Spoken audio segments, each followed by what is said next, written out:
Bien, ya estamos grabando entonces. Bueno, como les decía, el día de hoy vamos a ver la unidad número 9. Si la clase anterior hicimos un repaso de la unidad 5 hasta la unidad número 8. Y en la unidad 7 y 8, que ya forman parte de producción 2, producción uno, perdón, habíamos visto en primer lugar la terminación de pozos, bien, todo el proceso del fresado, la limpieza del pozo, etcétera, etcétera, para luego pasar. Perdón, era la unidad número 6, no la unidad número 7. En la unidad número 7 vimos algunas herramientas de producción y su urgencia natural, el primer o la primera forma o manera de extracción petrolera. Habíamos visto que todo lo referido a eh, su urgencia natural es bastante sencillo, sí, tiene una instalación de pozo muy básica, con una serie de tubings y un packer y nada más. Y en la zona de superficie lo que nosotros conocemos como arbolito de Navidad, ¿bien? O el Christmas tree, que es la palabra en inglés. Eh, el sistema de surgencia natural es el sistema más sencillo, como dije, y a su vez el más económico, ¿bien? Porque nosotros lo único que hacemos es sacar provecho de la energía propia del yacimiento, ¿sí? En la unidad número 8 ya entramos en un sistema de extracción artificial, ¿bien? Este sistema de extracción artificial era el sistema gas lift, que es un sistema bastante similar al de surgencia natural. En realidad, yo lo que hago es generar una surgencia artificial mediante la inyección de eh, el propio gas del pozo, obviamente antes siendo tratado a través de un proceso de deshidratación y endulzado que les comenté, es decir, el petróleo el gas, perdón, se tiene que deshidratar, se le retira todo el agua y se le retira todos los eh, ácidos del azufre, ¿bien? Para evitar cualquier tipo de eh, oxidación en nuestras instalaciones de pozo. Bien, eso es lo que hemos visto más o menos, en un resumen muy general, de producción uno. Bien, hoy día vamos a ver el bombeo mecánico. El bombeo mecánico es el tercer sistema de extracción que vamos a ver ahora y es el más importante. ¿Bien? No solo es el más importante, sino que también es la unidad más larga de producción uno. Por eso vamos a dividir la unidad número 9 en dos partes. Hoy día vamos a ver la primera parte, que nos vamos a centrar básicamente en el sistema de superficie, ¿bien? Y un poco en el sistema de fondo que nosotros tenemos, ¿bien? Les comento esto para que más o menos vayan teniendo en cuenta, a ver, esto lo podríamos ver en 4 horas de clase. Sí, porque sus clases deberían durar 4 horas. El tema es que a mí me gusta dejarles siempre un tiempito para que ocupen esas 4 horas que ustedes tienen para poder resolver los prácticos, los cuestionarios, bien, resolver algún tipo de duda, etcétera. Entonces, vamos a solamente ver la mitad y la otra mitad la vamos a ver la semana que viene. Bien, arrancamos entonces. En primer lugar, va a hablar de una de las eficiencias. Recordemos, dentro de los equipos de extracción petrolera teníamos la surgencia natural, que bueno, acá no está porque estos son sistemas artificiales de extracción. Después teníamos el gas lift, el electrosumergible, el bombeo mecánico y la bomba tipo PCP. Ahí hay una que se llama jet pump, que la pueden ver acá. Bien, acá se las marco. La jet pump es un sistema hidráulico de extracción que actualmente está en desuso, ¿sí? Ya está. Actualmente ya no se utiliza más el sistema, ha caducado, bien.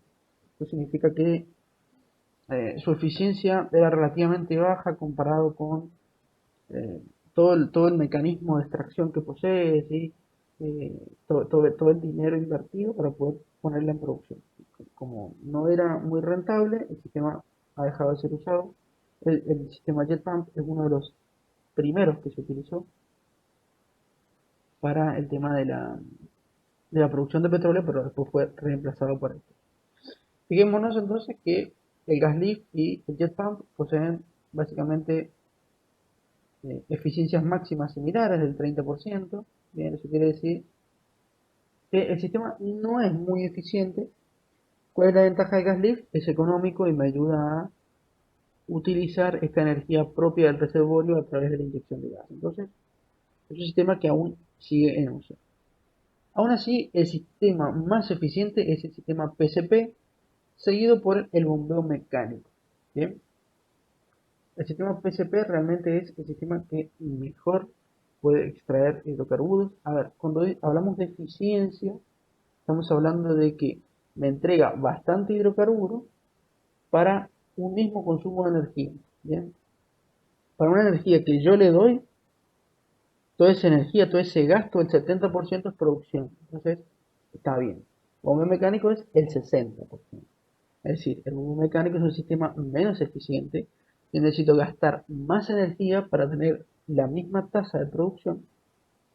Pero, ¿qué pasa con el bombeo mecánico? Es un sistema muy versátil. Es decir, es un sistema que funciona bien en una amplia gama de presiones, funciona bien en una amplia gama de viscosidades, aunque cuando llegamos a viscosidades muy altas de fluido, funciona mejor el PCP, pero funciona bien. El sistema es relativamente económico, ¿sí? Tiene un sistema de superficie bastante complejo, pero es un sistema bastante económico, ¿sí? Para que ustedes se den una idea, el bombeo mecánico ustedes lo conocen. El bombeo mecánico es el clásico balancín, la clásica cigüeña, guanaco, no sé cómo le quieran llamar, tienen muchos nombres, que ustedes ven en los campos, ¿sí? Acá en Mendoza hay bastante. Ese clásico, ese sube y baja, ese balancín que les comento, que tiene una pequeña cabeza en un extremo, eso es el bombeo mecánico. El bombeo mecánico, a pesar de no ser el más eficiente, es el más utilizado a nivel mundial. Alrededor del 90% de los pozos del mundo poseen sistemas de extracción de bombeo mecánico. ¿Sí? Hay distintos tipos de sistemas de superficie, ahora los vamos a ver. Pero obviamente el más conocido es el AIB o cigüeña, digamos. Ahora les voy a comentar que esto no se llama cigüeña, sino que se llama AIB. Es más, fijémonos, acá se puede apreciar. Nosotros vamos a, digamos, a clasificar o vamos a tratar de explicar esto con dos, vamos a dividir el sistema en dos partes. Primero que nada, un sistema de superficie, ¿sí? Obviamente, el sistema de superficie va a estar compuesto por una serie de motores, una serie de elementos mecánicos, como las bielas y las manivelas, ¿sí? El balancín, o viga balancín, etcétera, etcétera, que básicamente cumple la función de dar todo ese movimiento al sistema. Y luego tenemos un sistema de fondo, que sería este que ven acá, ¿bien? El sistema de fondo básicamente consta de todo lo que nosotros tenemos instalado dentro del pozo, ¿bien? En primer lugar, obviamente, los casings, esos son parte del pozo, pero después de esto tenemos una sarta de tubing, una sarta de varillas. ¿Se acuerdan las varillas que habíamos mencionado en la unidad número 7? Las varillas se utilizan para el bombeo mecánico. Y obviamente en el fondo lo que sería el sistema de bombeo o la bomba de profundidad, que también la vamos a ver en detalle. Pero bueno, entonces tenemos dos sistemas o dos conjuntos de elementos bien diferenciados. Los de superficie y los de fondo o los del interior del pozo. Bien, en primer lugar vamos a hablar de algunos tipos de geometría que nosotros vamos a tener en el sistema de superficie. Ahora lo vamos a ver bien en detalle, pero más o menos hablando un poquito de los tipos de geometría. Antes de arrancar con los tipos de geometría, ¿alguna duda? ¿Algo que quieran comentarme? ¿Alguna pregunta?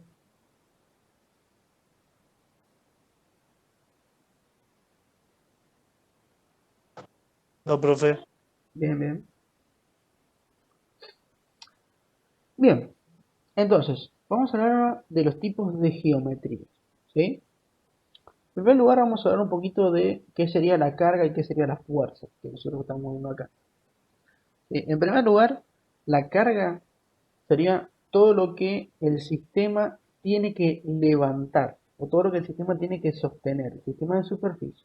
Es decir, la carga es básicamente todo lo que yo tengo dentro del pozo y que se está moviendo constantemente con las varillas. Es decir, sería la sarta de varillas, el pistón de la bomba, que ya vamos a ver, y además todo el petróleo que voy sacando en cada una de las carreras. Mientras que la fuerza es toda aquella fuerza o potencia misma que le entrega el sistema del motor al balancín. ¿Sí? Bien, los tipos de geometría se diferencian básicamente según en donde esté ubicado su apoyo. Bien, primero que nada tenemos el tipo de geometría clase 1. Bien, el clase 1 tiene la particularidad de que el apoyo se ubica en la parte central del balancín. Esto sería el balancín o viga balancín, que es la viga que nosotros vemos. Voy a volver para atrás. Sería esta viga que ustedes ven acá. Esa viga, bien, eso es la viga balancín. Fíjense que este caso es un clase 1 porque tiene el apoyo en la parte central. Esta sería la fuerza y este lado, perdón, esta sería la carga y este lado tendría la fuerza que le entrega el motor. ¿Bien? Y este es el punto de apoyo. Perfecto. Entonces, decíamos, el apoyo en la parte central me indica que es un tipo clase 1. ¿Sí? Es decir, cuando el sistema o cuando la fuerza sea ascendente, el sistema va a bajar y viceversa. ¿Bien? Cuando la fuerza vaya hacia abajo, este sistema va a subir. Es básicamente como un sub y baja. ¿Bien? Es como un sub y baja. O como quieran llamarle, este juego de niños, vieron que está en las plazas. Es básicamente eso. De un lado estaría la carga, de otro lado la fuerza que me levanta el sistema. Ahora bien, ¿qué pasa con el sistema clase 3? El sistema clase 3 ya es un poco distinto porque el punto de apoyo no está en la parte central. El punto de apoyo está en uno de los extremos. ¿Bien? Entonces ahora, como el apoyo está en uno de los extremos, la fuerza, fíjense, se tiene que desplazar hacia el extremo donde está la carga. Entonces, la carga y la fuerza comparten el mismo, digamos, la misma sección del balancín, de la viga balancín. ¿Esto qué quiere decir? Que cuando el motor me eleve este sistema, también se va a elevar el extremo con la carga y cuando baje, también va a bajar el sistema con la carga. ¿Bien? ¿Qué diferencias trae esto? Bueno, básicamente altera todo el sistema de fuerzas que nosotros tenemos dentro de los equipos. Tanto que el sistema clase 3 o el tipo de geometría clase 3 funcionan mejor que el tipo de geometría clase 1. ¿Bien? Básicamente no vamos a entrar mucho en detalles, ustedes creo que lo tienen en la teoría, pero no me gustaría entrar mucho en detalles porque estaríamos explicando más de media hora acá todas las fuerzas vinculadas y demás. Pero se modifican un poco las aceleraciones y los comportamientos de todo este sistema de superficie, generando un mejor funcionamiento, una mayor eficiencia en el clase 3 respecto del clase 1. ¿Sí? Fíjense, esto es un equipo clase 1. Bien, esto es un equipo clase 1 donde tendríamos el motor acá, perdón, vamos a marcar con otro color, el motor acá, la caja de reducción, ¿sí? La caja de reducción ya vamos a ver bien lo que es, pero es un sistema similar a la caja de cambios de un automóvil, solamente que no se meten cambios, sino que está fija el reductor y lo que hace es reducirme la velocidad del motor. Después tenemos el conjunto biela-manivela, que sería este, y que transmite a través de un ecualizador y un cojinete, etcétera, a la viga balancín el movimiento. La viga balancín está apoyado sobre, fijémonos, la parte central y de este lado tenemos la carga. ¿Sí? Esto se conoce como equipo A y B convencional. A y B es el nombre que recibe, o sea, el nombre técnico que recibe esta cigüeña que les comenté, o sea, este equipo. A y B significa aparato individual de bombeo. ¿Sí? El A y B es este sistema que me permite a mí desde la superficie transmitir todo el movimiento al fondo para poder producir. Perfecto. Bien, esto es el equipo convencional A y B o el equipo clase 1. Luego tenemos el otro equipo, que es tipo de geometría clase 3 y se llama AIB Mark II. ¿Sí? Este es el nombre que recibe. Fijémonos la diferencia. Ahora el motor se encuentra en esta parte junto con el reductor y demás. Y fíjense que el balancín, perdón, el conjunto biela-manivela, que es todo esto, va conectado directamente a la parte en donde también tenemos la carga del sistema. Bien, y el punto de apoyo está en la parte trasera. Como les dije, esto modifica totalmente el sistema de extracción, o sea, modifica mucho eh, el, eh, todo lo que sería las fuerzas del sistema. No vamos a entrar en detalle, repito, porque es un poco complejo, pero tengan una idea de que este sistema, el Mark II, el equipo Mark II de producción, que tiene un tipo de geometría clase 3, es mucho mejor que el sistema convencional. ¿Sí? Bien, ¿alguna duda? ¿Hasta acá venimos bien?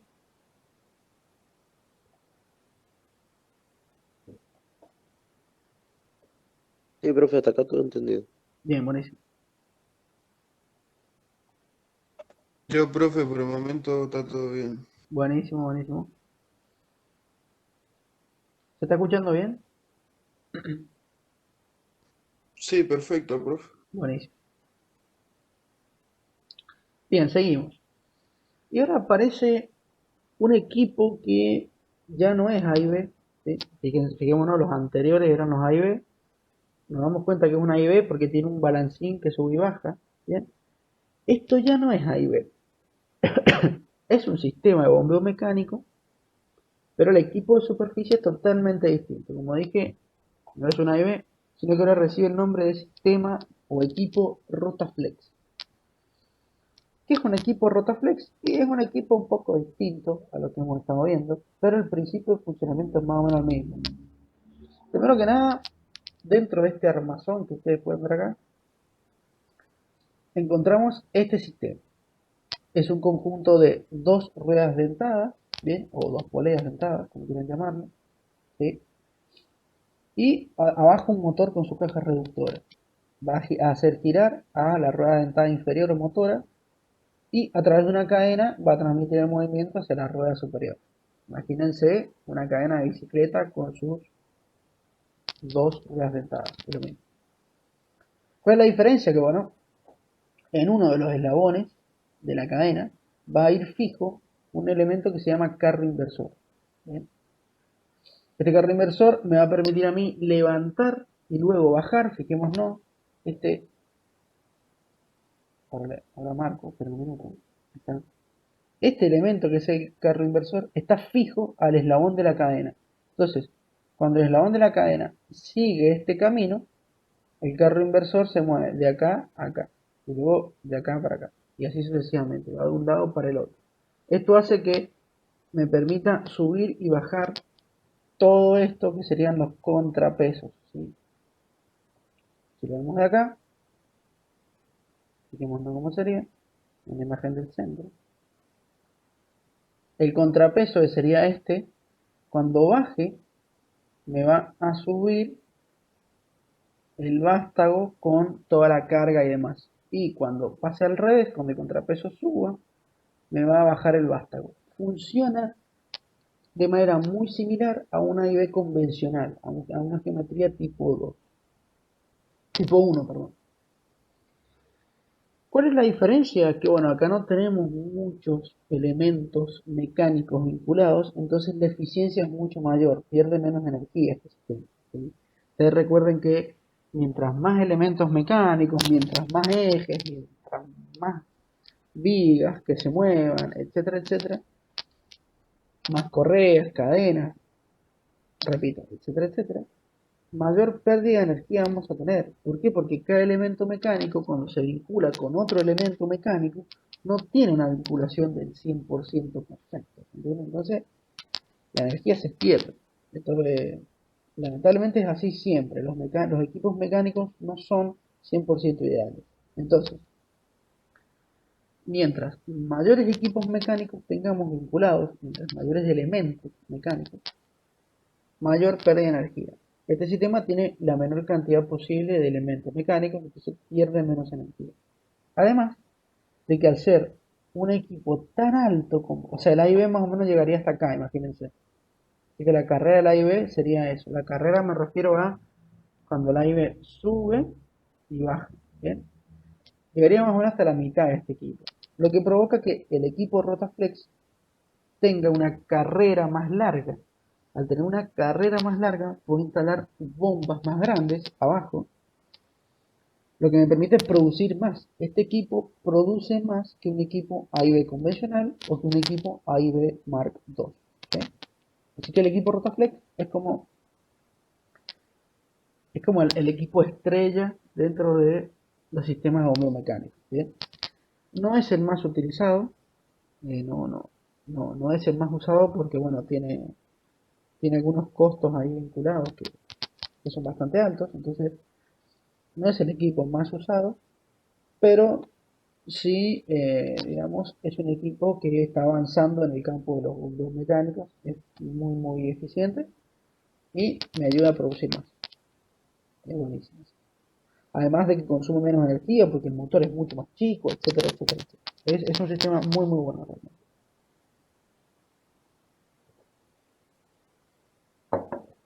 Bien,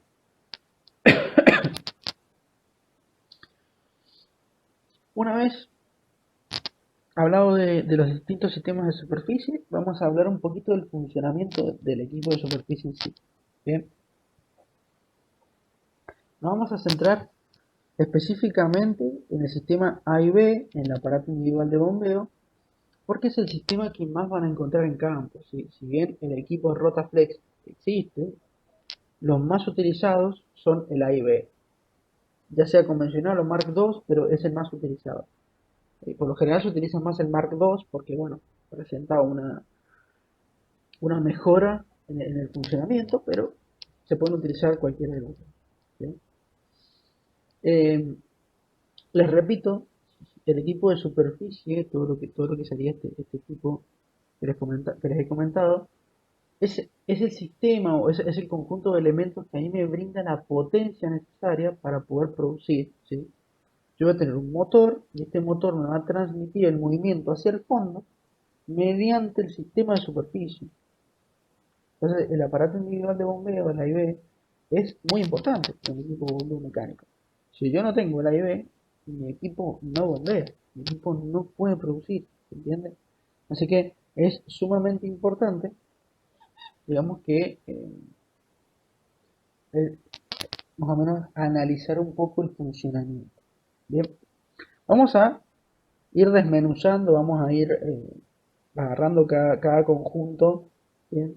de manera de manera que podamos entender bien cuál es el funcionamiento de todo este sistema de superficie.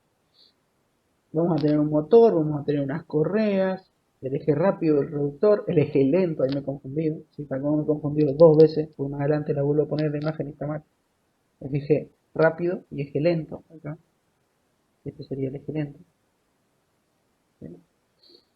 Manivela, biela, viga balancín, vamos a ir viendo cómo cada elemento se vincula con uno de estos elementos para poder transmitir el movimiento. ¿Sí?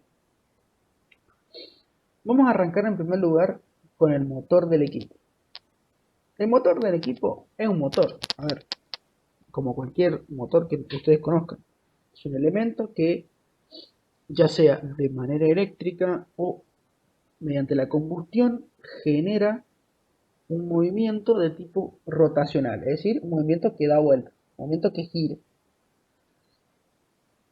En el caso de los motores eléctricos, nosotros le metemos corriente eléctrica, suele ser trifásica, 380 volts.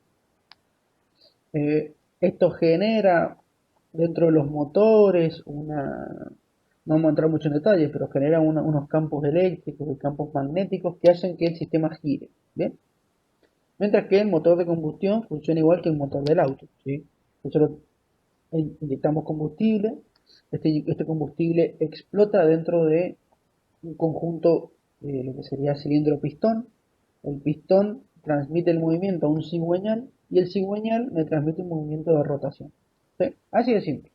No vamos a entrar mucho en detalles en el funcionamiento de cada motor en específico. Este movimiento, ¿sí? A ver, los motores vienen de distintos tamaños. Los motores pueden venir de potencias muy grandes a potencias muy chicas. Esto depende básicamente del tamaño del equipo de superficie y el tamaño del equipo de superficie también está vinculado a la profundidad del pozo y la cantidad de petróleo que produce. ¿Bien? Mientras tengamos un pozo más profundo, necesitamos un equipo más grande para que soporte más cargas porque va a poder levantar mayor cantidad de petróleo. ¿Sí? Esto tampoco es tan complicado. A ver, no sé si les cuesta, digamos, entenderlo, pero es un poco de sentido común. A ver, si yo tengo un elemento muy pesado, necesito un equipo muy grande para levantar. O sea, es similar, ¿se acuerdan cuando vimos perforación? Que mientras más profundo el pozo, necesito un equipo más grande para perforar, porque tiene vinculado un peso muy grande la herramienta que yo estoy introduciendo. Bueno, esto es igual. Mientras más profundo el pozo, necesito un equipo de producción, de producción, bien digo, más grande. Lo que también viene asociado con su motor. Su motor también tiene que ser grande para poder levantarme todo el peso. Bien, perfecto. El movimiento de este motor nosotros lo transmitimos hacia el reductor, que ya vamos a ver bien qué es un reductor, mediante una serie de correas. Por lo general las correas utilizadas son las correas trapezoidales, que son estas que ven acá. ¿Sí? Se llama correa trapezoidal porque tiene la forma de un trapecio en su sección. Bien. Las correas trapezoidales son las correas que me transmiten mejor la energía, poseen un menor desgaste y poseen aún así una mayor eficiencia en la transmisión de potencia. Algunas correas pueden venir dentadas, como esta, por ejemplo, que tiene unos pequeños dientes, lo que ayuda a transmitir aún mejor la potencia. Y además, por lo general, las correas dentadas suelen tener, fíjense, acá unos pequeños insertos de alambre para favorecer un poco el manejo de todos los esfuerzos vinculados a la transmisión de potencia, ¿sí? Estos alambres evitan que se estire, por ejemplo, a ver, las correas, al igual que las cadenas y todos los elementos de estos mecánicos de transmisión, suelen estirarse o suelen deteriorarse por el clima, ¿sí? Bueno, en el caso del estiramiento se estira por la simple transmisión de potencia. O sea, haciendo su trabajo, sufre daño, como es debido. Así que estas correas con el tiempo se tienen que ir cambiando, por supuesto.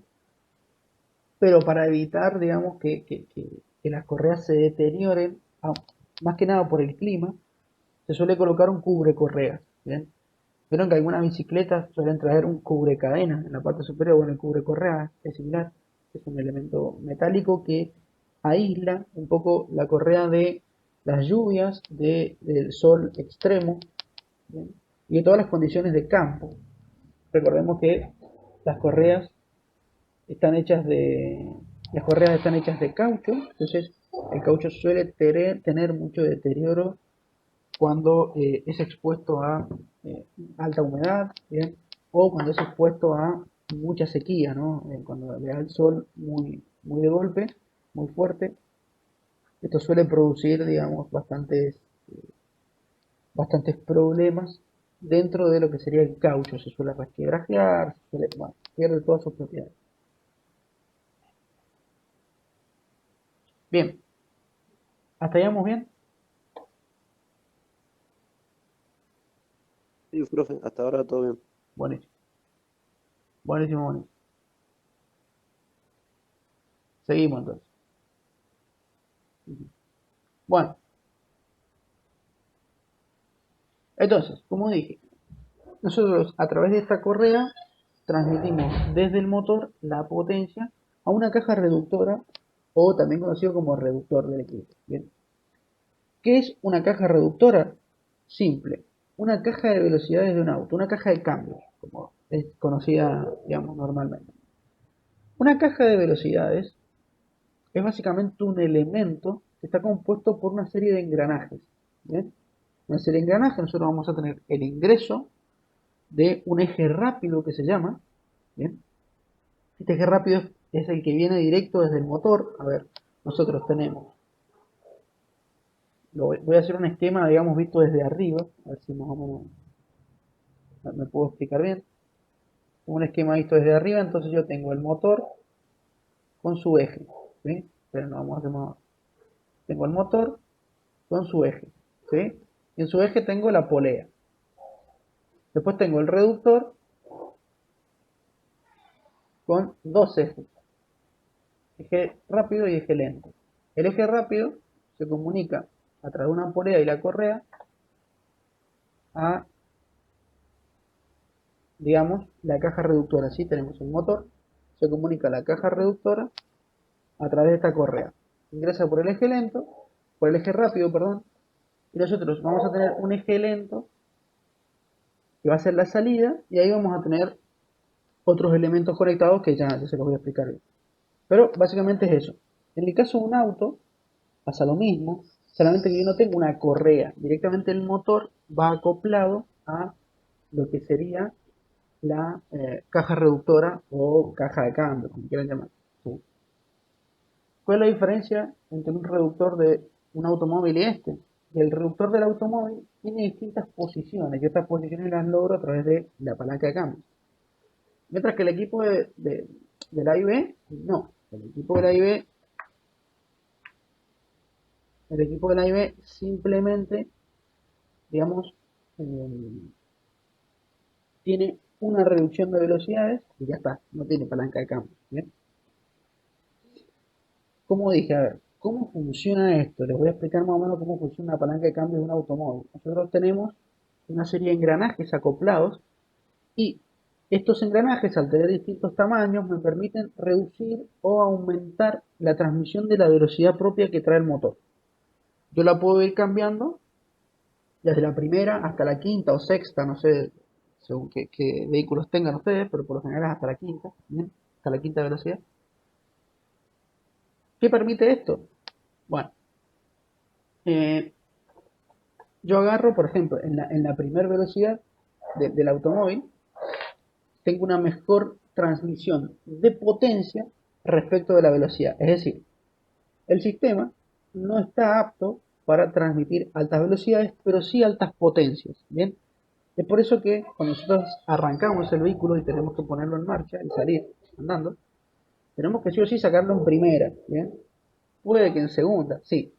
¿Por qué en quinta no podemos sacarlo al auto? Bueno, porque en quinta la relación de engranajes ya me permite una baja transmisión de potencia, pero una buena transmisión de velocidad. Cosa que yo no necesito en el arranque del auto. Yo no necesito mucha velocidad. Yo necesito mucha potencia para mover todas las toneladas que pesa el auto. ¿Bien? Bueno, esto es similar, pero tiene solamente una reducción de engranajes. Es como si tuviese puesto directamente la segunda, por ejemplo, y de ahí no me muevo. La reducción de velocidad de la caja reductora suele ser 30-1. ¿Qué quiere decir esto? Que por cada 30 vueltas que dé el motor, ¿sí?, va a dar 30 vueltas el eje rápido, pero el eje lento va a dar una sola vuelta. ¿Bien? Eso quiere decir que por cada 30 vueltas del motor, en el eje lento tengo una vuelta. O por cada 30 vueltas del eje rápido, tengo en el motor, en el eje lento, perdón, una vuelta. Entonces fíjense que la reducción de velocidad es bastante alta. ¿Qué me permite esta reducción de velocidad? Tener mayor potencia que velocidad. ¿Por qué yo necesito mayor potencia? Y porque tengo que levantar todos los contrapesos, que suelen ser bastante pesados, de unas 3, 4, 5 toneladas, ¿bien? Todos los contrapesos, hay que levantar 5.000 kilos, ¿sí? Y un motorcito así de chiquito. Entonces, yo a través de esta caja de reducción disminuyo la velocidad y aumento un poco la potencia necesaria para levantar todos estos sistemas. ¿Me interesaría tener alta velocidad? Y en realidad, mientras mayor velocidad tenga, mayor caudal de producción voy a tener. Pero estos sistemas no se instalan en pozos con altos caudales de producción. Para altos caudales de producción tengo electrosumergible, por ejemplo. Entonces, no hace falta tener una velocidad muy grande. Con una velocidad moderada, estoy bien. ¿Sí? ¿Qué pasa si yo ahora quiero cambiar, digamos, la relación de velocidades? Y bueno, tengo que llamar a un mecánico que venga y me repare, o sea, me modifique un poco la caja reductora. Se le pueden cambiar sus engranajes y demás. ¿Sí? Esa es la desventaja de no tener unas palancas de cambio, digamos. Pero bueno, no, no, es parte, digamos, del- del mecanismo, ¿no? Es más simple, pero a la hora de realizar algún cambio de velocidad, por ejemplo, o directamente, o puedo modificar directamente la velocidad del motor, lo que modificaría un poco la velocidad en el reductor. Y si el motor veo que no va para más, bueno, tengo que modificar el reductor. ¿Sí? ¿Venimos bien hasta ahí? ¿Alguna duda? ¿Algo que quiera preguntarme?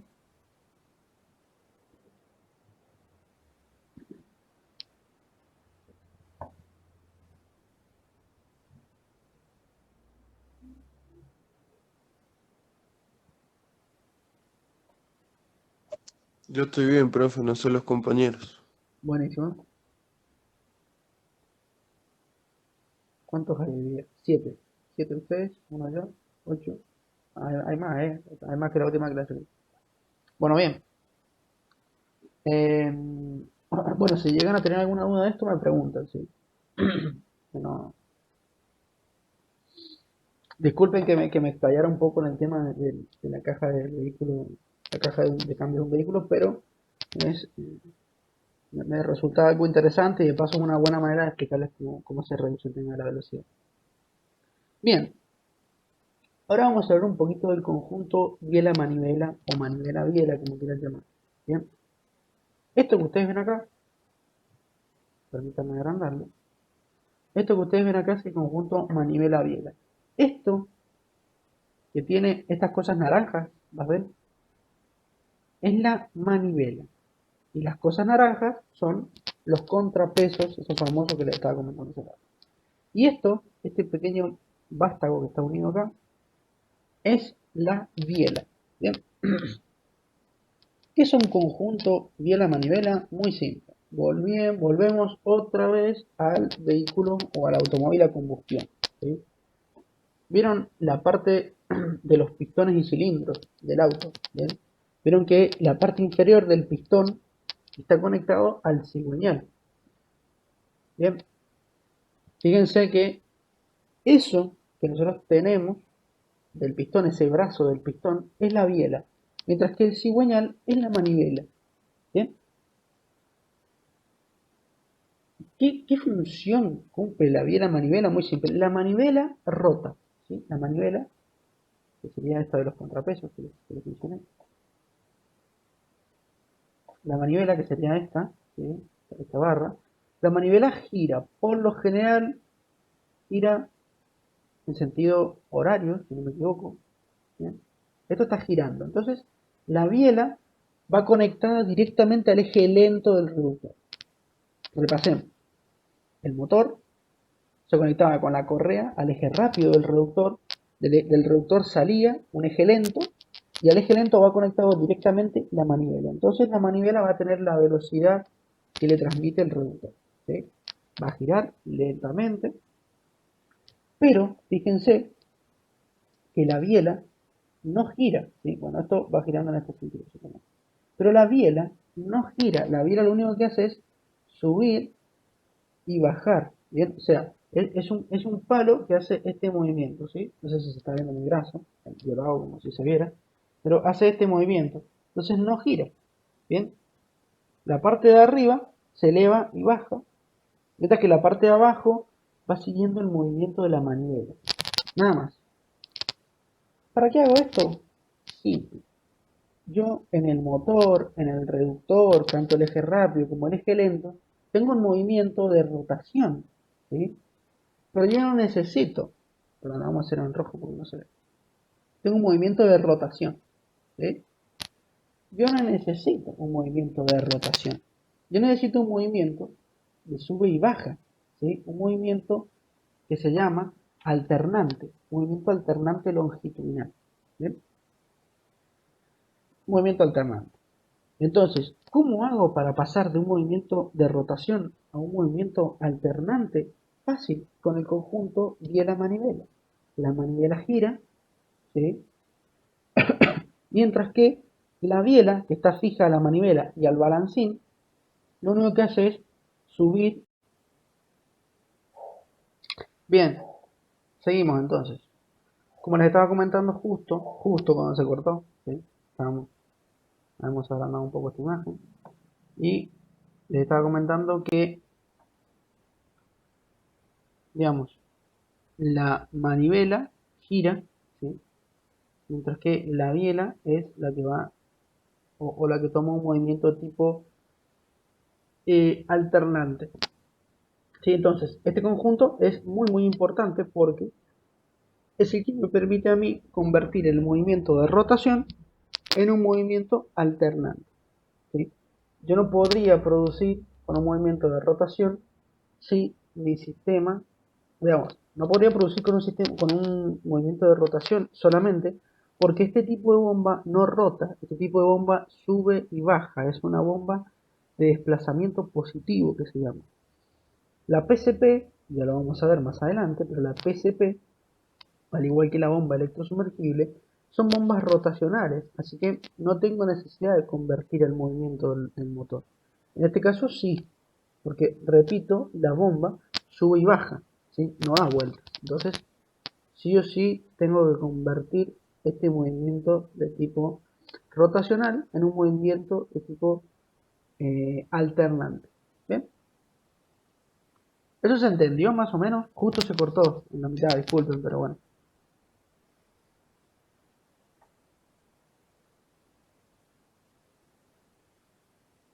No sé si se entendió, si tienen alguna duda.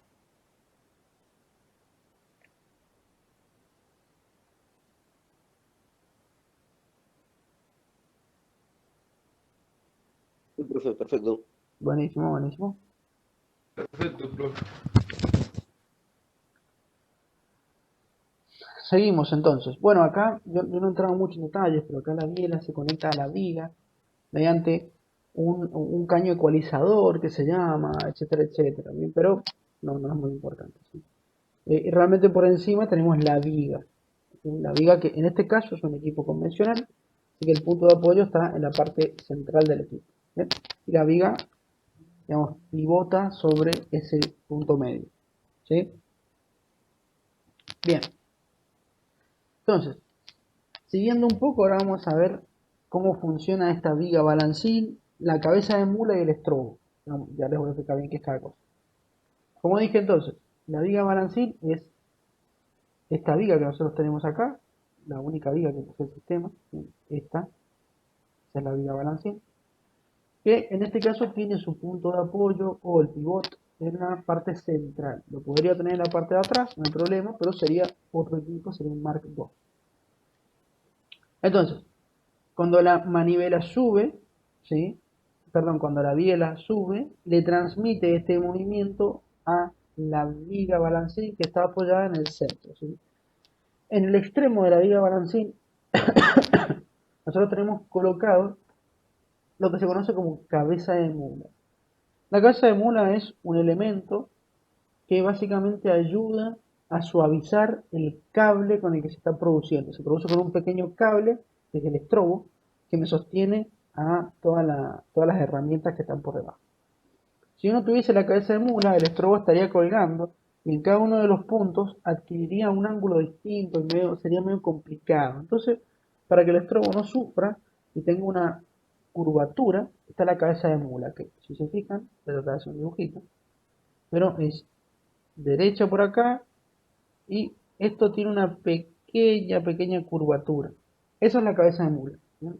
El estrobo se engancha desde acá arriba y se deja caer sobre la curvatura, entonces este cable está siempre en contacto, fíjense, está justo acá abajo, está siempre en contacto, acá lo tenemos, este es el estrobo, que estoy marcando de rojo, esos pequeños cables, está siempre en contacto con la superficie de la cabeza de mula, evitando, digamos, cualquier tipo de deterioro masivo o deterioro excesivo dentro del estrobo. El estrobo es una parte muy importante del sistema, porque a ver, si bien es un pequeño cable, no tiene nada más, el estrobo es el que me sostiene toda la sarta de perforación y que me vincula todo el movimiento ese con la sarta de perforación. Entonces, el estrobo hay que cuidarlo, es un pequeño cable que necesita también tener su resistencia, una resistencia alta en lo posible, pero también necesita una buena elasticidad, más que elasticidad sería como es como una buena plasticidad que se doble, flexibilidad, esa es la palabra, perdón. Necesito una buena flexibilidad, buena resistencia para poder sostenerme todas las cargas, pero también una buena flexibilidad para que en cierta manera absorba todos esos movimientos con su flexibilidad y no se rompa, ¿sí? Eso es lo importante del stroke, ¿sí? A ver, les voy a mencionar un dato curioso, porque lo acabo de ver y me gustaría comentárselos. Fíjense que esto está pintado de negro y naranja, no significa nada, los colores de una y B, ¿sí? Eh, lo que sí se suelen colorear en función, o pintar en función de la empresa a la que pertenezcan, si no tienen. Suelen ser negros con algunos detalles, naranjas, verdes, azules, distintos colores, ¿bien? Pero, dato curioso, ¿sí? Bien, el estrobo, fíjense, el estrobo es el que me sostiene toda la sarta. ¿Cómo? A través de la cruceta colgadora, que es esta, fíjense, a ver si se alcanza a ver bien, ¿no? Yo tengo, este sería el estrobo, fíjense, baja desde acá arriba, y el estrobo, mediante unos pequeños ganchos, serían como ojales que posee, me permite sostener esto que es la cruceta colgadora. La cruceta colgadora es una herramienta que me ayuda a vincular todo el estrobo con la sarta de producción, que sería en primer lugar el vástago pulido y luego toda la sarta de varillas. ¿Por qué se utiliza un vástago pulido en la superficie? Simple, porque en la superficie tenemos una boca de pozo que está empaquetada, es decir, yo tengo, si lo veo desde arriba, tengo mi vástago pulido, y este vástago está recubierto por una goma que le hace presión para evitar que salgan los fluidos por allí. ¿Bien? Entonces, el vástago tiene que ser pulido para evitar que al rozar constantemente con lo que sería eh, con lo que sería eh, el vástago constante, perdón, cuando el vástago roza constantemente con esta goma, si no fuese pulido, desgastaría todo el tiempo la goma, de esa manera la goma no empaquetaría y se me saldría petróleo por esa zona, cosa que no es lo ideal, obviamente. Entonces por eso se ocupa un vástago pulido. Suele ser cromado, por lo general no es acero inoxidable, suele ser acero al carbono, pero cromado para evitar que se oxide y que tenga una superficie completamente lisa. ¿Bien? Bien, por encima del vástago se suelen colocar algunos espaciadores. Esto me ayuda a, digamos, realizar ajustes en la carrera de la bomba. Esto ya lo vamos a ver más adelante. Pero bueno, transmite el movimiento a través de esta cruceta que me sostiene toda la bomba. ¿Bien? Toda la sarta que yo tengo por debajo. ¿Sí? No la sarta de tubing, ojo, la sarta de tubing está colgada desde la boca de pozo, pero sí la sarta de varillas. Son dos cosas distintas. Por el tubing produzco, la sarta de varillas solo me ayuda a mover el pistón de la bomba, nada más. La bomba que yo tengo en profundidad. ¿Sí? Entonces, nuevamente, para hacer un resumen, tengo un motor, puede ser eléctrico o a combustión, que mediante una serie de poleas y correas, por lo general trapezoidales, me transmiten el movimiento de rotación y toda su potencia al eje rápido de un reductor de velocidad que yo tengo. Esta velocidad ingresa, este movimiento ingresa al reductor, los engranajes me modifican la velocidad y tengo la salida del reductor, un eje lento, bien, repito, me he confundido ahí, dice eje rápido, pero es eje lento del reductor. Este eje lento está conectado directamente a la manivela, ¿sí? Está conectado directamente a la manivela es este sistema que posee los contrapesos y gira junto con el eje lento, y la biela está adherida a la manivela. La biela es la que me convierte este movimiento de rotación en un movimiento de tipo sub y baja, de tipo alternante. ¿Sí? ¿Qué pasa? Esta biela se conecta a la viga balancín por la parte trasera en el caso de un clase 1 o equipo convencional, y en la parte delantera en el caso de un equipo Mark II. Esta viga transmite su movimiento a la cabeza de mula, la cabeza de mula al estrobo, ¿sí? Y el estrobo a través de la cruceta colgadora al vástago pulido que está adherido a la sarta de varillas. Por ende, le transmite su movimiento a la bomba que yo tengo en profundidad. ¿Quedó claro hasta ahí? ¿Alguna duda?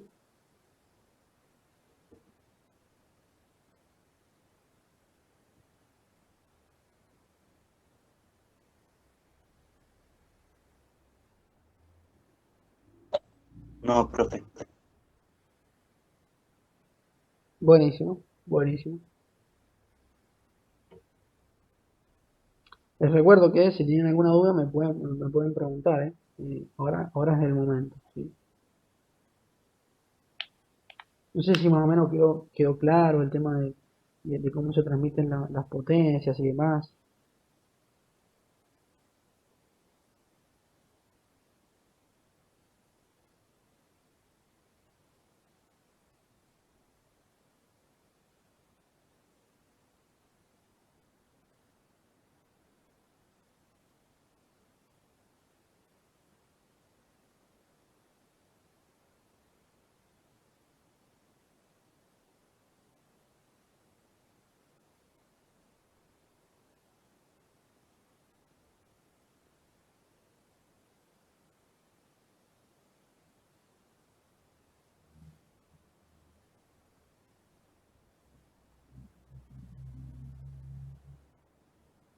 Bien, seguimos entonces, si no tienen duda.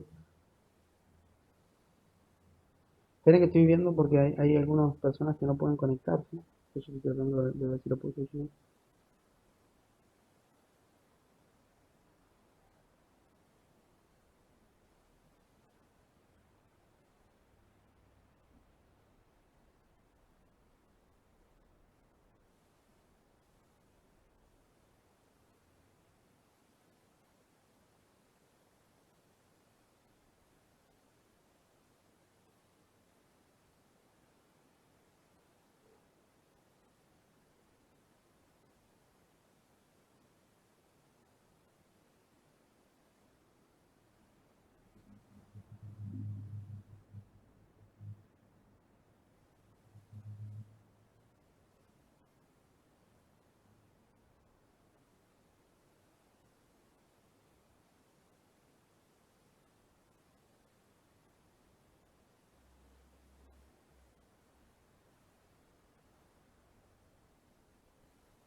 Bien, seguimos entonces.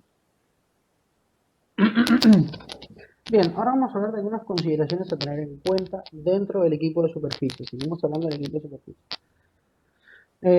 Cuando hablamos de consideraciones, les estoy hablando de una serie de elementos que están dentro del sistema, pero que no hemos mencionado hasta ahora. Bien, les digo como para que tengan en cuenta.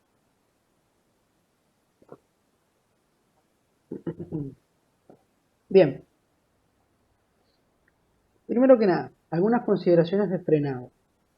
El freno yo no se los comenté, ¿sí? El freno no se los comenté, pero pregunta, ¿me están escuchando bien?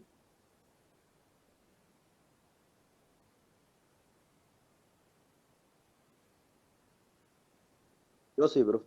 Bien, bien. Les pregunto Yo porque... sí, profe, por ahí capaz que, yo sí lo escucho bien, pero por ahí capaz que un pequeño corte, pero es más Ah, que bien. nada la señal de Wi-Fi. Bien, bien. No, les pregunto porque Pero se, me acaba de aparecer un cartel que decía que tenía mala conexión, pero ahí se fue, así que por eso les comento. ah, sí, sí, por ahí a veces sí, se corta el video, pero igualmente el audio sigue. Ah, buenísimo, buenísimo, buenísimo. Bien, entonces como les decía, a ver, como todo sistema mecánico necesita un freno, ¿sí? Por la duda, el freno tiene que estar. Algunas consideraciones a tener en cuenta. Primero que nada, el freno, ¿sí? ¿A dónde está ubicado el freno? El freno se ubica en el eje rápido del reductor, ¿bien? No se ubica en el motor, ¿sí? Sino en el eje rápido del reductor. Es decir, a donde nosotros tenemos el ingreso de la potencia y la velocidad que vienen del motor. Bueno, allí tenemos un freno. Es un freno como el que ven acá, ¿sí?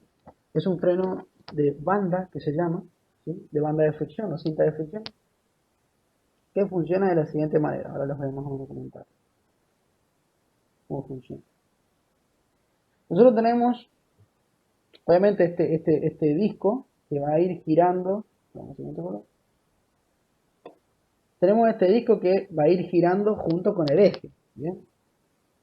Y esto que tenemos en la parte externa es básicamente un recubrimiento metálico que dentro de él posee una banda de fricción que se llama. La banda de fricción es básicamente una pequeña tela, ¿sí?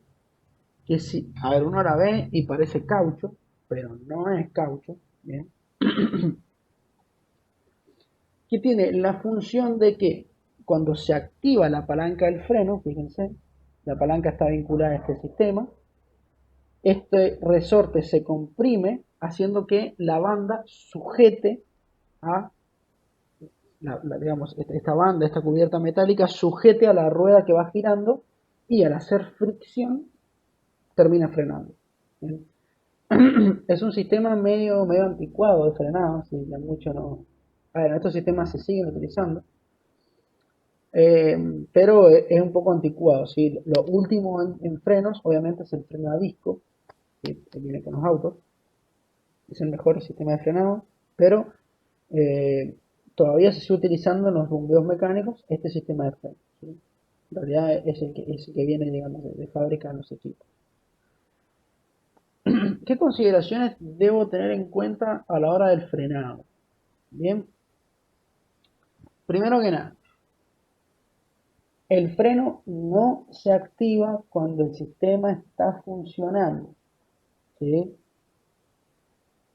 A ver, supongamos que ustedes van manejando en un vehículo tradicional y van acelerando y no van a pisar el freno mientras mantienen presionado el acelerador, porque es contraproducente, ¿se entiende? A ver, no voy a frenar, además voy a destruir, en el caso de los autos, las pastillas de frenado, en este caso voy a destruir la banda de fricción, no tiene sentido. Entonces, ¿cuándo tengo que accionar el freno? Solamente cuando el motor está apagado. Por lo tanto, en la maniobra de frenado del sistema, yo tengo que apagar el motor y una vez apagado el motor se tiene que activar el freno. ¿Sí? Hay en algunas maniobras, más que nada en las maniobras de medición, que eso lo vamos a ver en la clase que viene, en donde es importante dejar los contrapesos levantados, ¿sí? Los contrapesos casi a 90 grados. ¿Sí?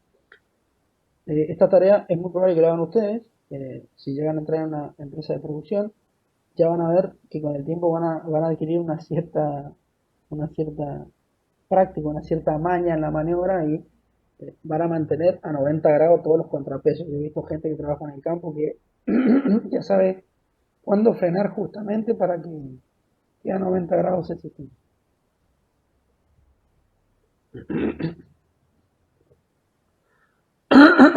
Perdón.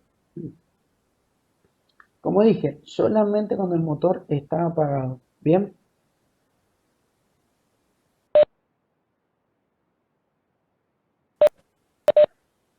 perfecto. ¿Qué es lo que pasa?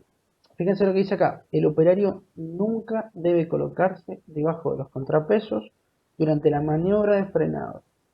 Bien. A ver, ¿cómo funciona el sistema?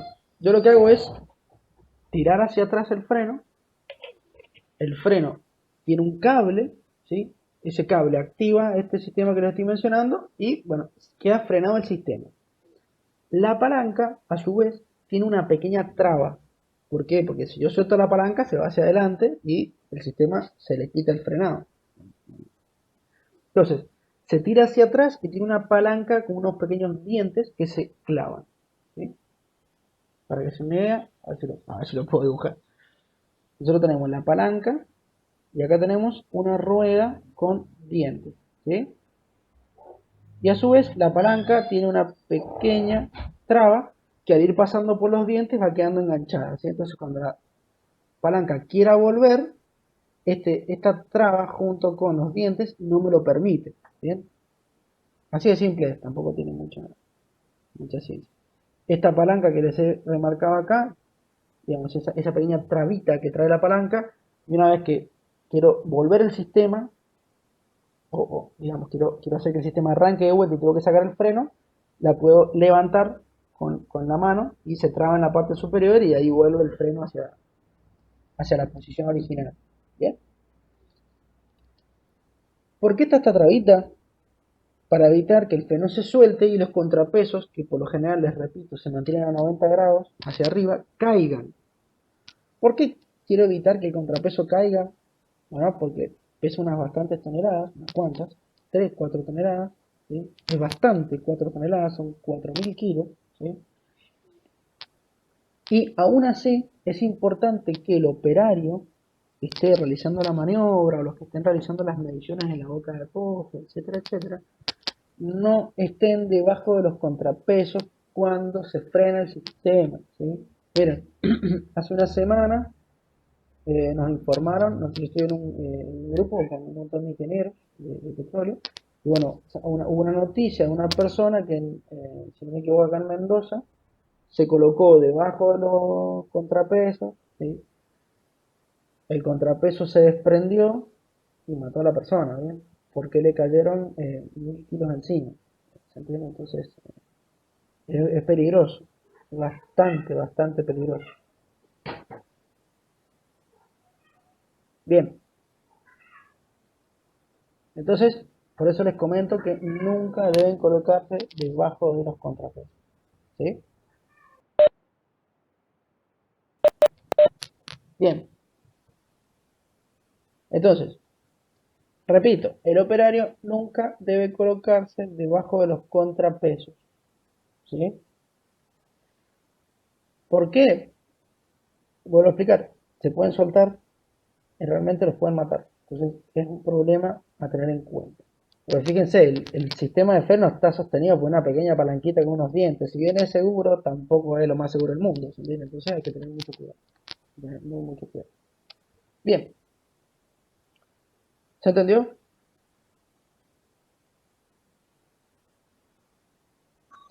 Sí, profe. Bien.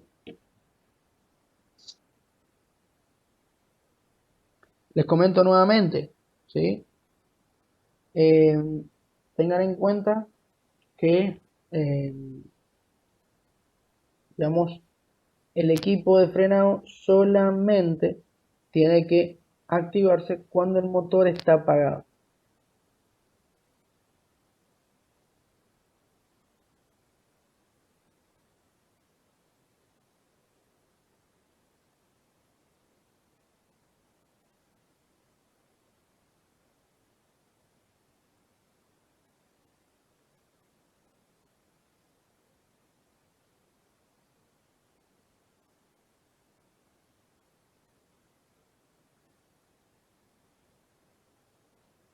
Bien, seguimos. Perdón que a veces me paro un poco, pero es que estoy viendo porque un compañero no puede ingresar, entonces estoy tratando de ver a ver si lo puedo ayudar.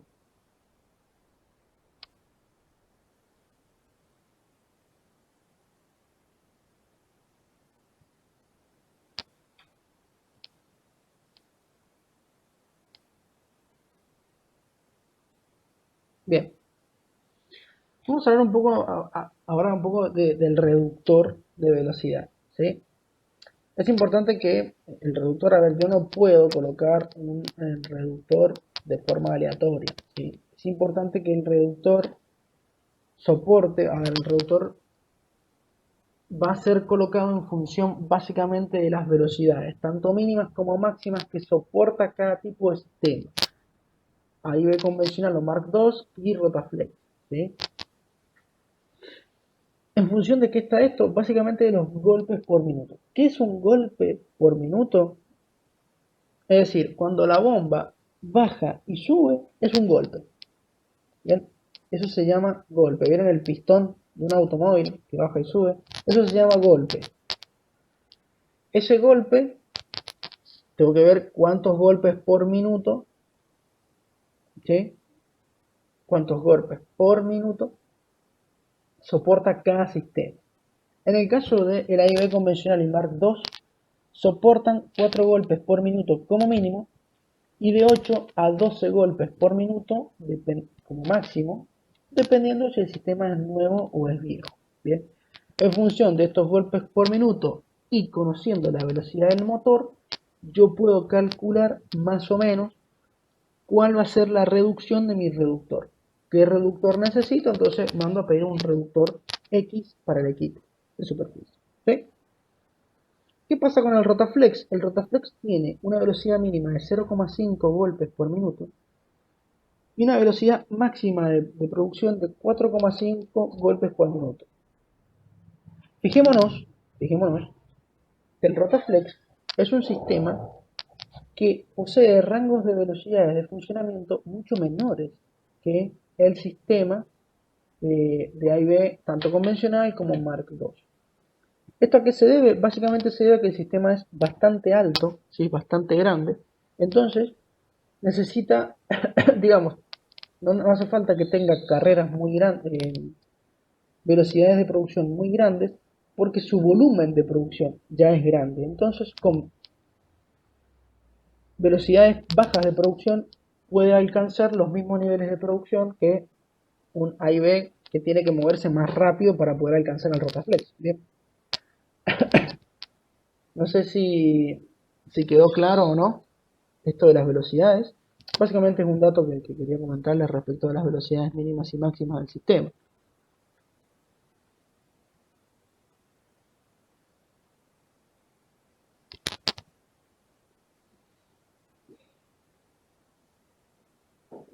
Bien, seguimos entonces. Y ahora, que creo que ya es lo último de la parte de superficie, vamos a pasar a la bomba de profundidad luego. Vamos a hablar un poco de la nomenclatura del sistema de superficie. Cuando yo hablo de nomenclatura, estoy haciendo alusión a básicamente la forma o la manera de llamar o designar a lo que sería el equipo de superficie.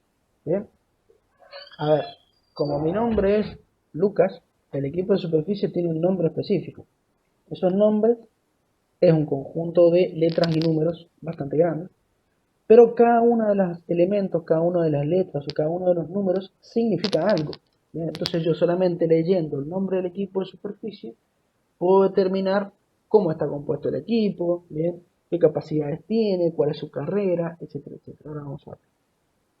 En primer lugar, la letra.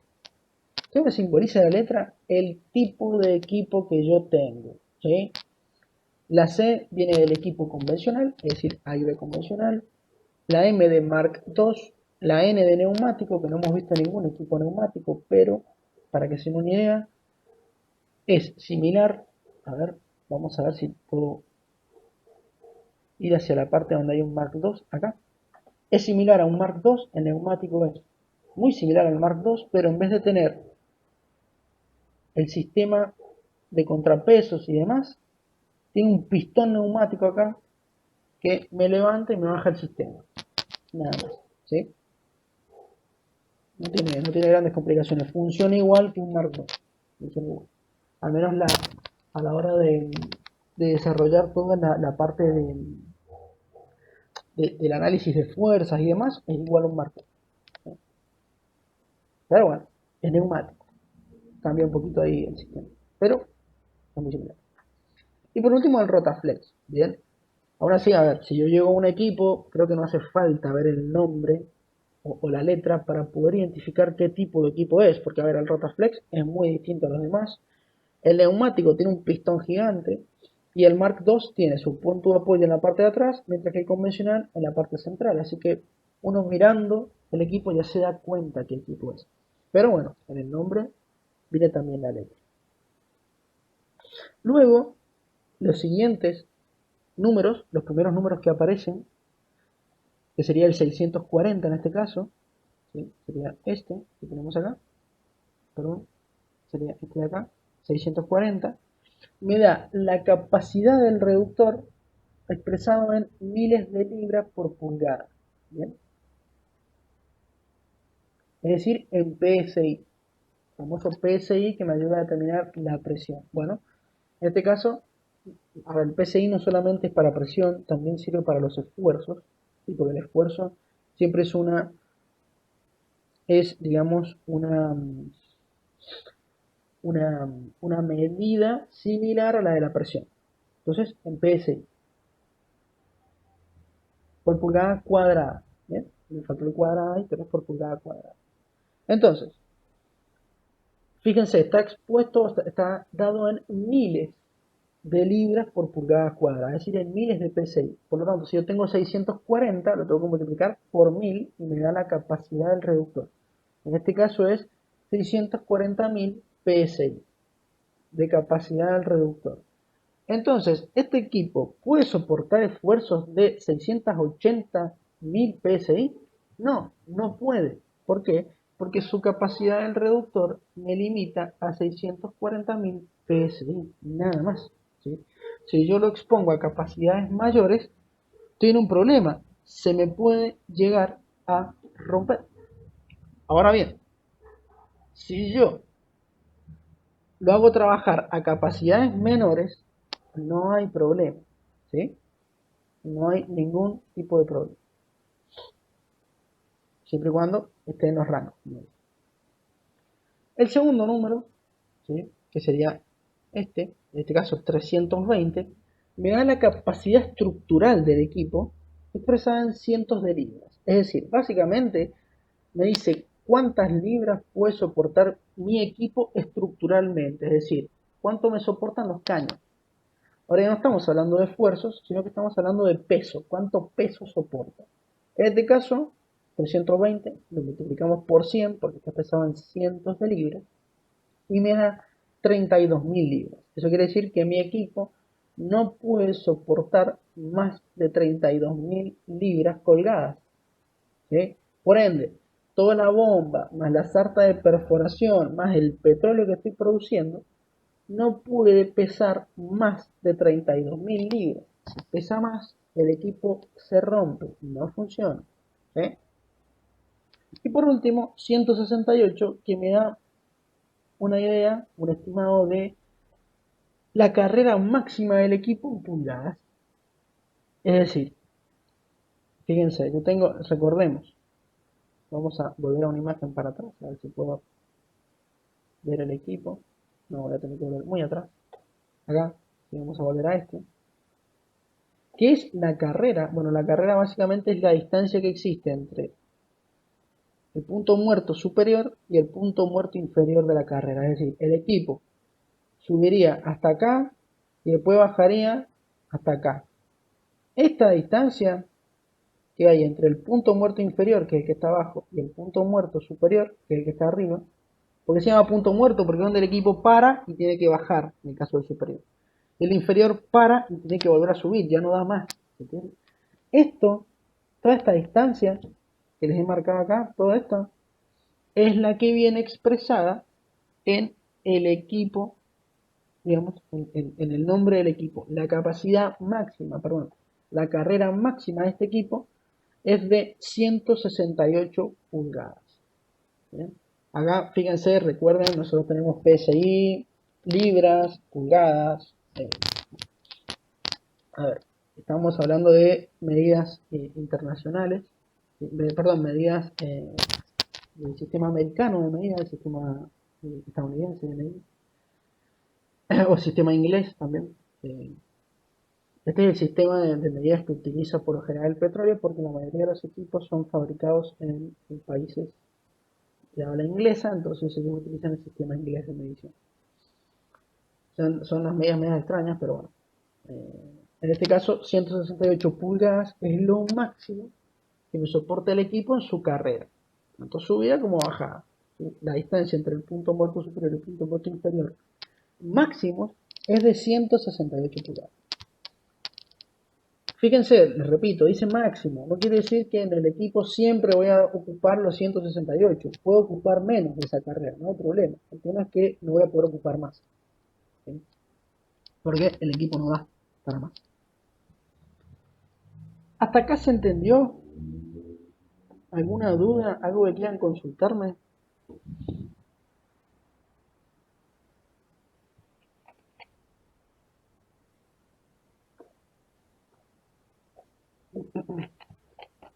No, profesor, no. Bien, buenísimo.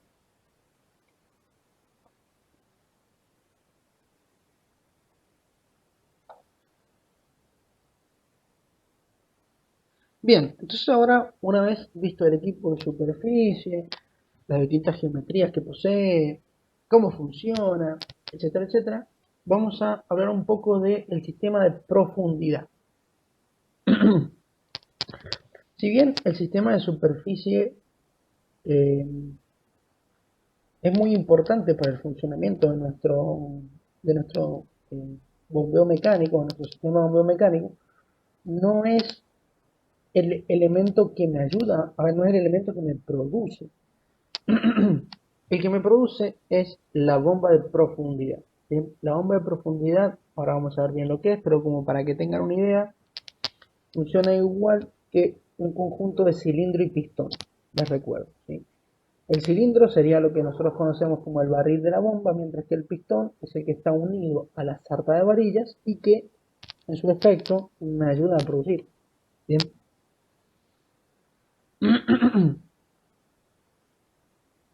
Perfecto. Estoy viendo más o menos cuántas diapositivas quedan 2 o 3 diapositivas y ya estaríamos, digamos, para finalizar la clase. Vamos a aumentar un poquito la imagen porque les voy a ir explicando más o menos cómo está compuesta la bomba. En primer lugar, la bomba de profundidad está fija, lo que sería, está compuesta, perdón, por básicamente 4 elementos, que son los que vemos acá. El primero que nada, el barril de la bomba, que sería toda la parte externa de la bomba. En toda la parte externa, esta es el barril. Después está compuesta por el pistón, que bueno, es esta parte interna. Y a su vez, cada uno de estos elementos, tanto el barril como el pistón, tiene una válvula cada uno.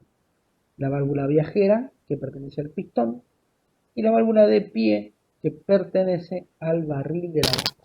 ¿Sí? Bien, el barril, si vemos este dibujo, el barril está adherido al tubing. Ya vamos a ver cómo. Hay distintos tipos de bombas, que lo vamos a ver en la clase que viene. El barril de la bomba está fijo al tubing, ¿sí? Mientras que el pistón está fijo a la sarta de varillas. ¿Bien? A ver, en realidad no está fija la sarta de varillas, el pistón tiene un vástago y ese vástago es el que se fija a la sarta de varillas, pero es lo mismo. A ver, esta sarta de varillas llegan hasta la superficie, se conectan al vástago pulido y este vástago a través de la cruceta se conecta al estrobo, el cual le permite conectarse a todo el sistema de viga, balancín y demás, ¿se acuerdan? Que nos permite subir y bajar el sistema. Entonces, básicamente el sistema de fondo funciona gracias al sistema de superficie, gracias al movimiento del sistema de superficie.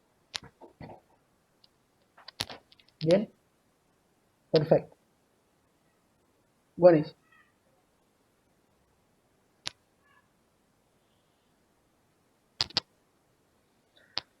Buenísimo, entonces, ahora les voy a explicar más o menos cómo es el funcionamiento de este sistema. ¿Sí? Vamos a tratar de explicarlo lo mejor que se pueda. ¿sí? Es más, lo vamos a tratar de explicar 2 veces en lo posible. Aunque les voy a hacer un par de preguntas en el medio para ver si entendieron o no. Disculpen que se me inicie. Bien, en primer lugar, vamos a tener dos carreras, siempre. Una carrera ascendente o carrera que va hacia arriba, digamos. Y una carrera descendente o la carrera de bajada de la bomba. ¿Por qué? Bueno, porque el equipo de superficie hace esto, sube y baja, ¿sí? En la carrera ascendente o la carrera de subida, yo produzco, mientras que la carrera descendente, yo hago que se llene de nuevo el pistón para poder producir en la próxima carrera ascendente. ¿Bien? Perfecto. Vamos a ver cómo funcionan este, cada una de estas carreras y las válvulas dentro. En primer lugar, la carrera ascendente, carrera de subida. Perfecto. Tenemos la carrera que va hacia arriba, ¿sí? El pistón está lleno de petróleo acá adentro, todo por arriba está lleno de petróleo. Entonces, ¿qué hace cuando yo subo todo este conjunto que va lleno de petróleo, muy pesado y demás? La válvula viajera, obviamente, va a cerrarse por efecto del peso del petróleo, ¿sí? A ver, cuando se cierra es porque el petróleo está encima haciéndole presión, entonces la válvula viajera va cerrada en la carrera ascendente. ¿Qué pasa? Al subir el pistón dentro, yo voy generando una succión. Esta succión hace que la válvula de pie, que es la válvula del barril de la bomba, se levante. ¿Por qué? Por la propia succión. Lo que permite que el petróleo ingrese y me llene otra vez el barril de la bomba. ¿Sí? Perfecto. Esa es la carrera ascendente. Obviamente a medida que sube el pistón me va sacando petróleo a la parte de la superficie. Les comento que el pistón no sube hasta la superficie, sino que va a poder subir solamente hasta acá, hasta el límite de su carrera. ¿Cómo después va a poder bajar solamente hasta acá? No va a poder seguir bajando. Pero ya que el pistón suba, me permite desplazar todo el petróleo que tiene por encima de él hasta la superficie. ¿Sí?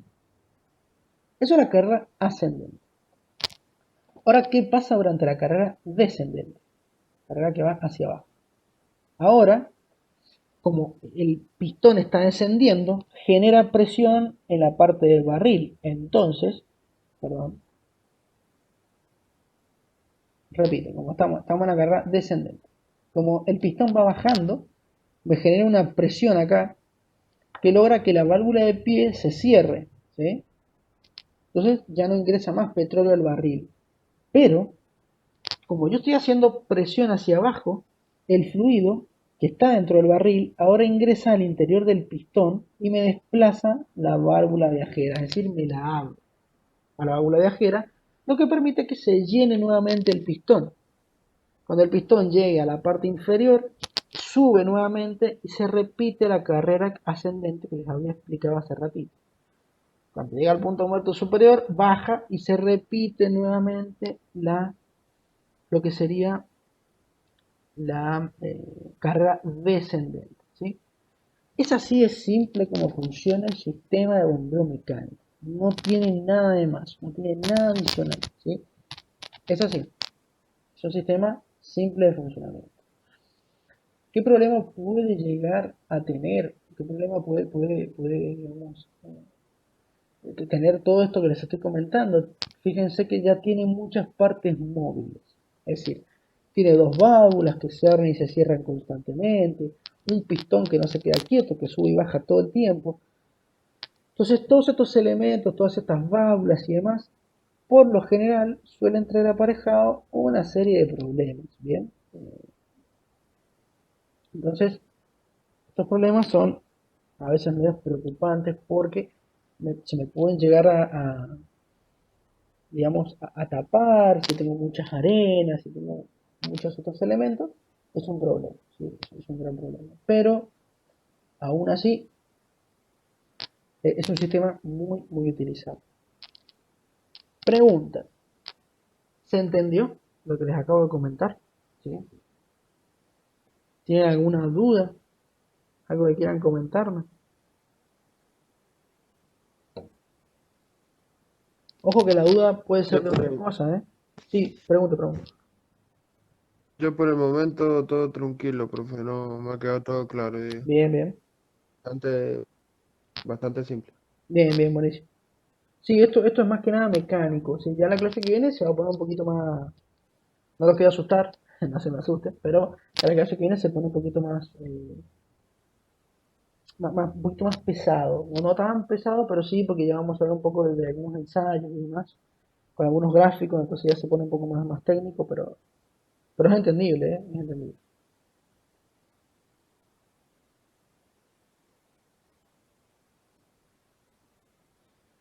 ¿Hay alguien más? ¿Tiene alguna duda? ¿Algo que quieran comentarme? Les repito, cuando yo les pregunto si tienen alguna duda, no les estoy hablando solamente de esto. Tal vez hablar de esto les recordó, digamos, alguna otra duda que tuviesen de algo, etcétera, etcétera. Por eso les comento.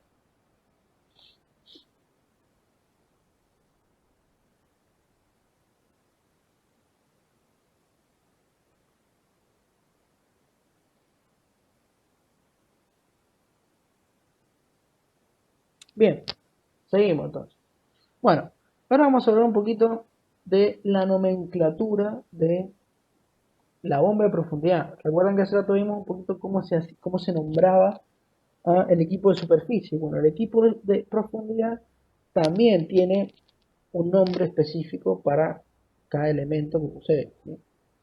Fíjense, nada más que, bueno, el nombre del equipo de profundidad tiene una letra y tres números, de tres cifras, mientras que este tiene un montón de números y un montón de letras. ¿Sí? ¿Por qué? Bueno, porque es un poco más, perdón, se me fue esto, es un poco más complejo, diría yo. ¿Sí? Bien, en primer lugar, el nombre de este equipo va a tener dos números que me van a determinar un poco el tamaño de el tubing en el cual está colocado la bomba. ¿Es importante conocer el tamaño del tubing? Sí, realmente es importante porque de esa manera me determina. Ahora, el tubing me va a limitar mucho la bomba que yo puedo introducir. Y además de esto, me va a también influenciar un poco en la producción de lo que sería la bomba. Mientras más chico el tubing, menos va a poder producir la bomba, por supuesto. Entonces, es una serie de números. A ver, ustedes cuando vayan al campo, en el caso del equipo de superficie, no hace falta tener una tabla con información, porque ustedes leyendo el nombre ya saben, el primero es el tipo, el segundo la capacidad del reductor, ¿sí? El PSI, el PSI, el tercero, el, digamos, lo que sería la capacidad en libras que posee estructuralmente el equipo, y por último Bien, como les estaba comentando entonces,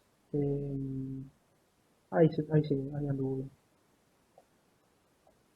Como les estaba comentando, em, cuando nosotros hablábamos un poco de la nomenclatura de la bomba, del equipo de superficie, perdón, teníamos eh, números que se podían llegar a interpretar, pero en estos casos es medio complicado, entonces siempre es conveniente llevar la listita con los datos de cada uno de los elementos. Para la bomba de profundidad, nada más. En primer lugar, los dos primeros números, o sea, el primer número de dos cifras, perdón, me indica básicamente el tipo de tubing. Fíjense que el número en realidad no tiene relación alguna con el diámetro del tubing. A ver, tener un número 15 significa que tengo 1,90 pulgadas de tubing, cosa que no tiene relación alguna. Bien, entonces, por eso les comento que es como importante llevar esta lista con los datos para poder interpretar qué posee la bomba de profundidad. Seguido tenemos un número de tres cifras que me va a determinar el diámetro de la bomba. Ojo que no es lo mismo el diámetro del tubing que el diámetro de la bomba, porque por lo general las bombas son insertables. Esto quiere decir que la bomba va en el interior del tubing, ¿sí? Eh, Fíjense, bueno, que en este caso sí el número tiene un poco de relación porque 125, si yo lo expreso como 1,25, es justamente un cuarto de pulgada. 1,5 es un medio de pulgada, 1,75, 1,3/4, y sucesivamente. Pero es un número de 3 cifras. 125, 175, etc. Luego tenemos la primera de las tantas letras que aparecen, que me va a determinar el tipo de bomba. Puede ser insertable o puede ser de tubing. R para insertable, T de tubing.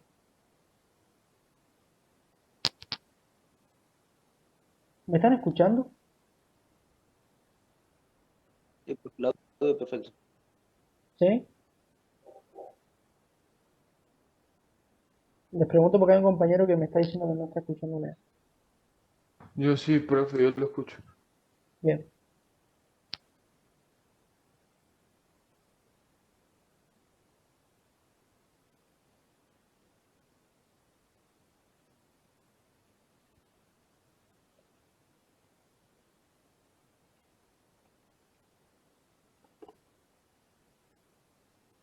Perfecto. Entonces, como decíamos, que sea insertable, que sea de tubing, es distinto. La bomba insertable va en el interior del tubing, mientras que luego vienen otras bombas, que son las de tubing, que funcionan como un tubing, ¿sí? Se conecta a la sarta de tubing, que no es lo mismo. ¿Bien? Eso lo vamos a ver más adelante, en la clase que viene. En realidad. Luego el tipo de barril, hay barriles de pared gruesa y barriles de pared fina. Esto depende básicamente de la profundidad de trabajo.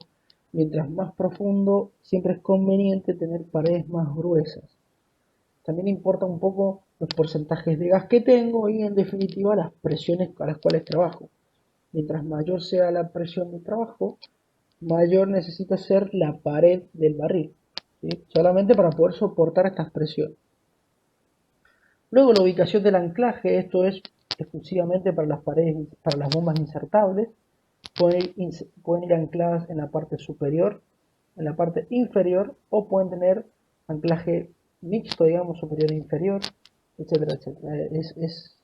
Lo vamos a ver más adelante también. Y luego el tipo de anclaje, que puede ser anclaje a copas o anclaje mecánico. Bien. Y ya por último, tres números seguidos, que son la longitud del barril en pies, ¿bien? La longitud nominal del pistón en pies y luego la longitud total de extensiones en pies. La longitud total de extensiones es básicamente algunos elementos adicionales que se le agregan al barril para aumentar un poco su tamaño. ¿Bien?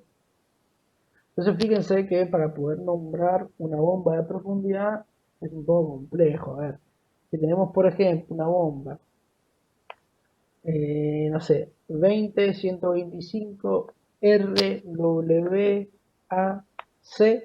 significa que tengo una bomba de un tubing de 2-3 octavos de pulgada con un diámetro de bomba de 1/4, insertable de pared fina con anclaje superior y anclaje tipo copas. O sea, ¿vieron? Todo lo que puedo deducir a partir de un nombre. ¿Bien? Y luego tengo, digamos, esos tres números que me van a indicar la longitud del barril, la longitud del pistón y por último la longitud de las extensiones. ¿Sí? Bien, después de tantos problemas con la transmisión, con la comunicación en estos últimos minutos, este sería el final de la clase. No sé si tienen alguna duda, si mientras estaban esperando a que se pudiese reconectar, tuvieron algún inconveniente, alguna duda para poder solucionar.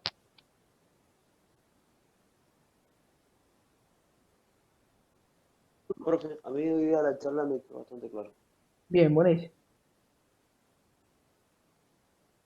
No, profe, a mí me fue bastante bien en la clase, me quedó todo bien claro. Bien, buenísimo, buenísimo. Bueno, entonces, ahora tienen que hacer un cuestionario, que no recuerdo cuál es. Ahora voy a ver si me puedo meter desde mi celular para comentarles qué cuestionario es. Y además, recuerden que también tienen que hacer la autoevaluación. Los cuestionarios, recuerden que no tienen tiempo de entrega, pero la autoevaluación sí la tienen que hacer dentro de las próximas 2 semanas, porque si no, están en error, no se les acaba el tiempo. Entonces es importante que, ¿Cuál es la fecha, profe? ¿La fecha final? si no me equivoco, de la autoevaluación, la fecha final es el día. Ya les comento. Se los di la semana pasada, ¿verdad?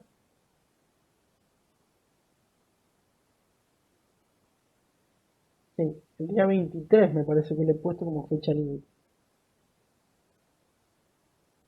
Traten de hacerla antes del día 23. ¿Sí? Perfecto, profe. Sí, sí, hoy día la voy a hacer. Si tienen alguna duda, pregúntenme. Voy a tratar de responderle lo antes posible si es que no estoy ocupado, pero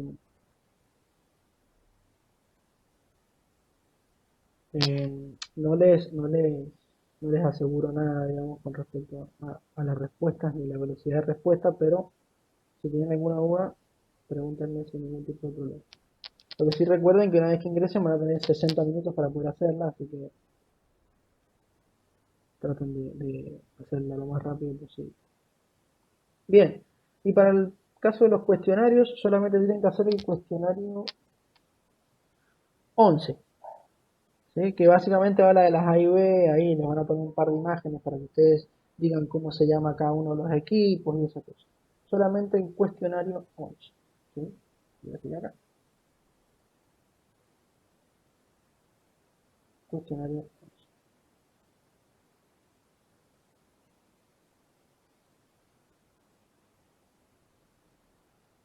Ahí está. Ese es el que tienen que hacer, ¿sí? La clase que viene veríamos la segunda parte de un biomecánico con algunas cosas de la bomba. Ya vamos a entrar un poquito más en profundidad en la bomba del equipo de fondo y en los análisis, ¿sí? Y bueno, ya con eso estaríamos al menos para la semana que viene. Así que bueno, gente, si no tienen ninguna duda adicional, eso sería todo por esta semana y nos estaríamos encontrando el sábado que viene. Perfecto, profe. Muchas gracias. Hasta el sábado que viene, profe. De nada, que les vaya bien. Perfecto, profe. Nos vemos el sábado. Chau, chau.